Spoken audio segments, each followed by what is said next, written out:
Получить амулет от шамана и увидеть нематериальное наследие ЮНЕСКО. В белорусском лагере «Зубренок» школьники из Туркменистана подготовили национальную программу. Там проходит 10-й международный культурно-образовательный форум «Дети Содружества».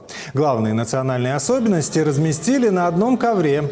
Там и музыкальный инструмент дутар, и деревянная посуда. Сами ковры изготовлены вручную. Такие изделия использовались при общении с высшими силами и на семейных праздниках. А в яркости они могут уступить разве что только национальным костюмам.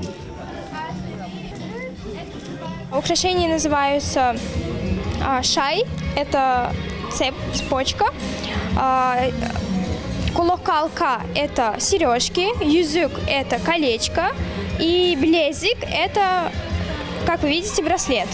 Они сделаны из серебра. Тюбетейка, тахья, она тоже сделана вручную. Это у меня называется чавет, как бы безрукавка. Она тоже сделана вручную. Узоры обозначают благополучие, счастье.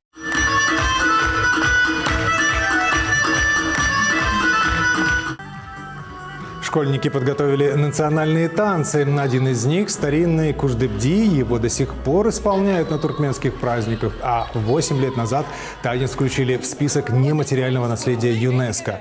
Также на форуме участники успели познакомиться с кыргызским фольклором, попробовать самсу из Таджикистана и узнать культурные особенности каждой из стран Содружества. Всего в Беларусь приехали 80 участников, и из каждой страны Содружества выбрали 10 самых талантливых школьников.